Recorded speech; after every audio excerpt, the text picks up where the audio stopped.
So the CDC recently eased a lot of their COVID-19 guidelines. Now, I think it's really important to talk about this and also the media's response to this sudden shift in policy away from institutions intended to keep you safe, more focusing on the individual and individual risk assessment. Something we've talked a lot about, this notion of personal responsibility. If you're high risk, the first thing you should do is become lower risk. Why?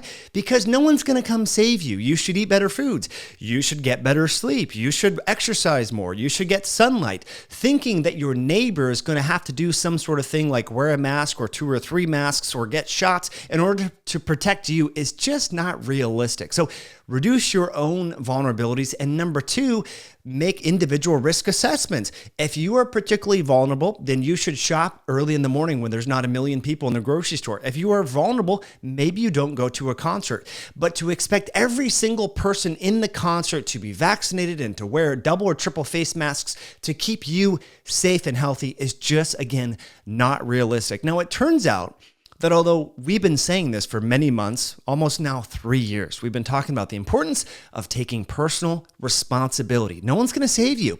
If you want to get healthier, if you do not want to get really sick, exercise, eat more real food. It's really actually quite simple, okay? You don't need every single person around you to have 4 vaccinations and to wear 2 face masks in order to be safe, okay, friends? You could actually exercise. You have an immune system. You have these things called T cells and antibody-producing B cells. Your immune system can help you and prevent reinfection. So we're going to talk about this sudden shift away from this idea that institutions need to keep us safe to more that individuals should focus on their unique risk assessment. And if you want to wear a face mask or 2 or 3 in your car, knock yourselves out. Now, here's what the CDC, some details about this. And again, the focus on the media coverage, I think this is quite fascinating because the media has done an excellent job of really creating these network tribes. You're either pro-mandatory masking or you're against masking altogether. And therefore, the thinking goes, you want people to die. Now, this dichotomous thinking has a lot of flaws, right? Just because you don't think every single person should be required to wear a mask doesn't mean that you don't believe that in certain situations, masks can't be helpful. Of course they can be. If you're doing surgery on someone who is infectious and you're in a closed room, by all means, it makes a lot of sense to wear a facial covering.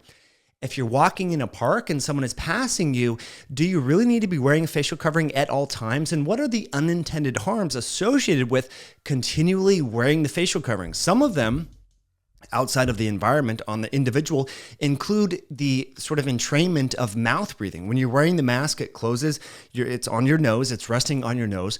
And it facilitates mouth breathing, which we know to be problematic with regards to dental hygiene, dental health, and also the oxygenation of blood. And there's a reduction in nitric oxide.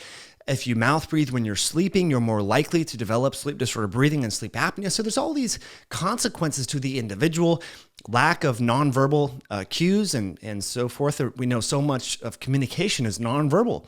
The subtle changes in facial expressions and all of that. So we're missing out on that proprioception from a nonverbal cue standpoint. And most importantly, what is the environmental impact of mandating people to wear facial coverings perpetuity?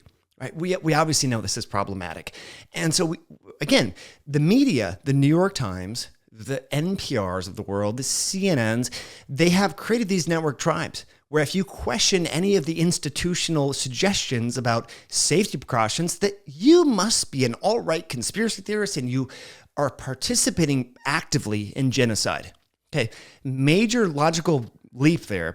A lot of emotion, a lot of tribalism that is baked into that way of thinking, but unfortunately, that has occurred within our families, within our workplaces, within our peer groups, right? We've lost friends, we've lost family members, not physically, but as the trust has been eroded due to the tribalism that has been created from the very media outlets that are now reporting on the fact that, oh, wow, the CDC is saying that if individuals want to take, advanced precautions, they should, right? It's here to stay. They're admitting these major media outlets that sort of propagated this hopeful, wishful thinking idea that if we all mask, if we all stay in our house, if we all get the vaccine, it's going to disappear. There was never any hard scientific evidence or immunology or epidemiological pundits worth their salt that even believed in that idea. But that was the idea that these media outlets that are now acknowledging that the virus is here to stay and that the onus is on the individual to stratify their own risk and to decide if they should continue to mask, if they should test, if they should be around unvaccinated or vaccinated people, right? But why did we have to get to this place? Why did we have to erode friendships? Why did we have to induce massive layoffs and firing of people because they did or didn't wear a mask or they didn't get a shot or some such? Because now that these pundits are recognizing that, well, with regards to these new variants, the immunizations don't really completely block transmission. In fact, there's not a statistical degree of difference after 30 days between individuals who have had boosters and so forth and haven't with regards to transmission reduction. So we're at this weird place, and it's been created by the very media that is now trying to recreate trust by reporting on these stories. So let's dive into the story and then talk about the real reason why the CDC changed their guidance. And that's the obvious. Omicron is less infection. Well, it's very transmissible, but it's less deadly pathogenic than standard influenza. I'm going to share with you the infectious fatality ratio, the IFR. It's important that we know that. So before we get into this article, friends, I do just want to thank you for being here. Thank you for that like button. As always, I appreciate your comments, your likes, your shares. Please send this directly with a friend via text message or over on Instagram or so forth. Let them know that we were right. And we got berated for even suggesting personal responsibility. And now the very media outlets that people listen to that created these, network tribes and these illogical beliefs are now admitting what we've been talking about for a long time, and that's that the virus isn't going away, and that if you want to be healthier, the onus is on you. Speaking of ownership of your own health, friends, I know it's summertime, but a lot of you wear sunscreen, you're in the shade, which means you're not getting sufficient vitamin D synthesis by way of the sun. I encourage you to test to see if you're getting enough sunlight, to see if you might need a supplement to help support healthy vitamin D levels. Over at our sister company, Myoscience, we offer at-home test kits for vitamin D. It's $47. You can use your coupon code podcast at checkout. We also sell a lot of different delivery systems that can help you support healthy vitamin D levels going back to school. Your kids are going to be interacting with other kids. It's great to have healthy vitamin D levels, especially going into the winter. So you can save over at myoscience.com. There's liquids, there's gel caps with organic olive oil. And there's also a vitamin D combination with vitamin K, its partner in crime, MK7, vitamin K2. So that's called Essential Fatty Nutrients. I encourage you to check it out over at Myoscience and save using the coupon code podcast at checkout. I'll put all those links in the description as well. This New York Times piece, I think it's just quite fascinating because, again, they have been promoting on the cover, on the upper header part of their website for many months, COVID deaths, more deaths. There's more than 1 million COVID deaths here in the USA and so forth. And now they're saying, the virus is here to stay, guys. So if you want to do what you want, right? If you want to wear the mask, fine. If you want to have hand sanitizer, glued to your hands, knock yourself out. But experts agree, it's probably not going anywhere, okay? So they say the new guidelines eliminate quarantines and put less emphasis on social distancing, routine surveillance testing, and contact tracing. Remember how it was so important that you get an exposure notification? Oh my gosh, it was like I was at a restaurant and someone else had the virus, so then I need to run out and do a test? Okay. Sorry if you ever bought into that crap. I never did, obviously. What difference does it make? You're going to get it at some point. So who gives a crap if you're at a restaurant and someone had it? You're going to get it. And your grandma that's high risk, I'm sorry, friends, she's going to get it at some point, right? So what's the point in all of this testing and contact tracing and all of the waste of single-use plastic? What was the point? How much, this is all going into the landfill and then the ocean. The oceans already have tons of single-use plastic and microplastic. With the sun hitting these plastics and all the waves and salt water, you create microplastics that are now in fish, seafood. They end up in rainwater when that evaporates. I mean, this is really bad, and we have dramatically increase, unfortunately, the use of single-use plastic. I mean, remember when straws were touted to just be so destructive of the environment? And the same people that promoted banning of straws wanted you to test every time you stubbed your toe because it could have been from COVID, okay? And they wanted you to wear not one, but 2 face masks at one point. I mean, where is the logical consistency? It's not. was nowhere to be found. I don't know what happened to logic. But they go on to say that the Centers for Disease Control and Prevention loosened COVID-19 guidelines on Thursday, freeing schools and businesses from the onus of requiring unvaccinated people exposed to the virus to quarantine at home. Remember, there's no differences with infection rate between the unvaccinated and the vaccinated, especially after a period of time when that primary vaccination series started, okay? So you give it 30, 45 days, there's no difference. Now, is there a difference in disease severity? Potentially. It depends on a lot of different factors, but finally, right after we laid off people, how we created, worker shortages because we fired people for not getting the shot. Well, people are like, oh yeah, well, we were wrong about that, right? Now they're acknowledging this. So we know that COVID-19 is here to stay. Who would have known that? My gosh. Greta Masadi, a CDC epidemiologist, said at a news briefing on Thursday, high levels of population immunity due to vaccination and previous infection and the many tools we have available to protect people from severe illness and death have put us in a different place. Oh, really? Oh, really? Is that why? It's actually because the variant is actually much less lethal. Here's data. Okay, I want to share with you data from Denmark. This was a population. The title here is Seroprevalence and Infection Fatality Rate of the SARS-CoV-2 Omicron variant in Denmark, a nationwide seroprevalence survey involving some 43,000 individuals. So they calculated the IFR.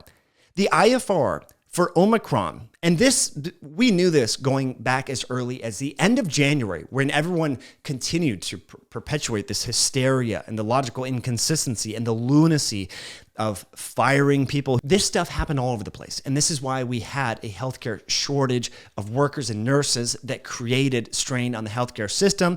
And now everyone's like, oh yeah, well, there's no difference in the unvaccinated. So anyway, what we need to understand here is the real situation, the data that we have with regards to the infection rate of Omicron. We know that it's less than the flu. And so this is data from Denmark and other studies. They have calculated that the infection fatality rate is 6.2 per 100,000 infections. 6.2, okay?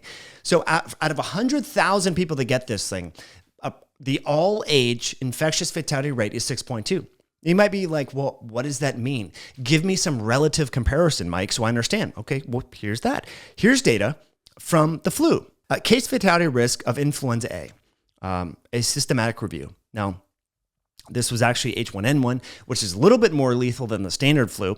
But even then, right, and it varies based upon age and where this study was conducted. And this was conducted in China and also Hong Kong. There was all these 29 different studies here, okay?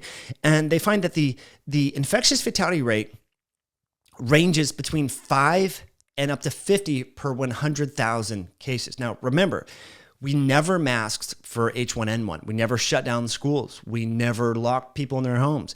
We never mandated you have a health pass during H1N1. But we know that that was actually more lethal on a case fatality rate, infectious fatality rate basis than is Omicron, which again, for those of you that are not good with numbers, 6.2 is less than 50 per 100,000. Okay. So again, it varies based upon age and all of this, but influenza, the infectious fatality rate is between 5 and 50 individuals per 100,000 infections. Omicron, according to Denmark data, and this is corroborated by other science that's out there, 6.2 per 100,000 infections. So again, per 100,000 people that get this thing, about 6.2 will die. Okay. Now, what's interesting is during the month of between December and January in Denmark, it's estimated, the scientists want to say, the Omicron variant, we estimate that 66% of the Danish background population between the ages of 17 and 72 with no known comorbidities have been infected, which is insane. So now this was a heavily vaccinated population, and Omicron just ripped through and created immunity. So we knew that. So then why is everyone freaking out because there's a new subvariant? Well, the subvariant, right? As if there's no immunity. People now, for whatever reason, believe that their immune system simply do not work because the media hasn't talked about T cells and how you can induce T cell immunity and antibody-mediated immunity from prior infections. Like we somehow believe that our immune systems are weak and that they don't work, which is clearly not the case, okay? So now we know that Omicron is essentially less fatal than influenza. We've known that for a while. Why did we continue the hysteria? Why did we continue? The country of Canada, you still cannot go there if you're an unvaccinated American. You have to quarantine for 2 weeks. Quit saying you're following the science if you're not following the science. The science clearly shows that this thing is less lethal than the flu, right? You're not making people test to enter Canada if they have influenza, but then why are you doing it for Omicron? It's about on par or less lethal. Okay, so the logical consistency is just not there. It hasn't been there for the past 2 years, and it certainly hasn't been there for the past several months. So quit saying you're following the science, because you're not. You're being emotionally reactive and illogical. Okay, here's my favorite part of this New York Times article. You ready? The changes shift of the let me go back. The changes shift much of the responsibility for risk reduction from institutions to individuals, right? Wow. Remember when so many people thought, oh, we need my mayor to induce a face mask mandate, or my governor. People were like looking up to these politicians as though they're going to save them. It's like the only person that's going to save you is you. I'm sorry. Now, if you're disabled, if you have a lot of health issues, then your caregiver can help you. But really, friends, the onus is on you. So every food that you eat that's unhealthy, that's rendering you weaker and more vulnerable to not just infections, severe infections, but also chronic diseases like diabetes, like Alzheimer's, dementia, right? And so they go on to say the CDC no longer recommends that people stay 6 feet away from others. Who's still been following that advice? Give me a break. But anyway, I guess people have. Instead, it notes that avoiding crowded areas and maintaining a distance from others are strategies that people may want to consider in order to reduce their risk. Yeah.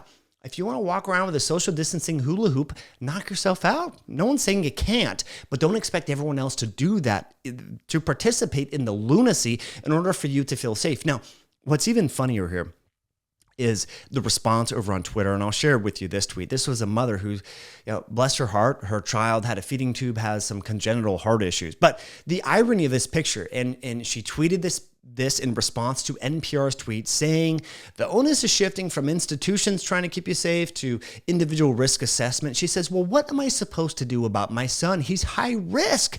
And what is he doing? He's eating cake, and the other son has a Monster energy drink in his hand. You're like, oh, well, you're really so concerned about your son's heart that he's plowing cake and there's someone having a Monster energy drink? I mean, again, this is a failure of public health to really address the underlying cause as to why people are vulnerable in the first place, and that is their crappy diets. So good on you, public health officials, for just completely avoiding the fact and not talking about this important, tangible way that we can be healthy. Okay, now this is important for schools. We're going back to school. The New York Times continues to say, and the recommended prevention strategies no longer draw a distinction between people who are up to date on their vaccinations and those who are not, stemming a complicated set of rules that could be difficult for schools and businesses to navigate. Now, I was worried about this, with schools, if they would segment people and put the unvaccinated, bad people in a separate room compared to the vaccinated. And now even the CDC is like, whatever. It doesn't matter because we have a new variant and, the vaccines are based upon the Wuhan strain, the ancestral strain that is like multiple iterations ago. So what are we even doing here, right? So they go on to say people who are exposed to the virus no longer must quarantine at home regardless of their vaccination status, although they should wear a mask for 10 days and get tested on day 5, according to the new guidelines. Contact tracing and routine surveillance testing of people without symptoms are no longer recommended. My goodness. Remember when you went to travel, you had to go to an official COVID testing tent and get a government-issued COVID test. Well, that was all, I guess. I mean, people are still dying. This is the thing. It's 300 to 400 people a day are dying from COVID. So people say, well, we had to do this stuff to save lives. You're like, well, people are still dying. So do you not care about those people? Oh, no, we do care about those people. It's just not as many people are dying. You're like, well, why don't you care about 300? Oh, so you only care about it when there's 700 people a day dying or 1,000 people a day dying. But when there's only 300 people or 400 people a day, at least last I checked, according to Google, it was about 400 people died yesterday from COVID. Okay. So we don't care about those people. Oh, no, we do. Well, then why are we changing everything? Well, and that's when the conversation falls apart and people don't really have a lot to lean on and talk about. So all I ask, and all anyone asks here, is if you say you're going to follow the science, and follow the science. Don't have all these whimsical policies and institutional regulations about what you can or can't do, and then just completely change it like that for no significant or apparent reason with no new information. Now, some people will say, well, Mike, it's just that these institutions are so big and bloated and they're inefficient and there's a lot of this. Well, yeah, that could be true. But it seems that these things always sort of change when there's a slow, news week or news cycle, or there's an election. And it turns out that, midterm elections happen to be coming up. Now, can I say with certainty that is exactly why this stuff is happening? No, I cannot. But you do see these sudden shifts in guidance when there's a slow news week and or there are elections. So I think we all need to be aware of the fact that public health institutions can be influenced by politics, by policy. And this is hard to disentangle. And so we need to look for, when we hear about, say, plant-based diets or going, you need to start eating bugs because of the environment or this or that. We need to always understand that policy and politics can influence, the institutional recommendation. So we need to be aware of that. Now, I just think it's funny that all of a sudden, 2.5 years later, after all the unfollows, all the hate mail that I've gotten, all the people that have said that I'm just so irresponsible and this and that pretty much everything that I've been saying with regards to Omicron being more mild, when I said that, all these people hammered me on YouTube and on the podcast and on Instagram. And then when I said that we should exercise, we should become less vulnerable, I said, what are people doing going to Jack in the Box and McDonald's during quarantine? People, we got to take now everyone's saying that now, right? But when are people going to come back around and say, I'm sorry for unfriending you. I'm sorry for all the negative comments. They're not. They don't want to believe that they could have been wrong. They literally believed what they were hearing, which turned out to not be true. So following the science means, friends, having an open mind, meaning that you're not going to be totally influenced by propaganda that you see or read directly on the internet. You need to go to the root source of the information, which is PubMed, which is peer-reviewed academic journals, and look at data. And that data was available in March of 2020, showing that people who got severely ill from this had diet and lifestyle-induced diseases, and we ignored that. In fact, we made those diseases worse. So we got to think better, my friends. We got to act better. We got to do better.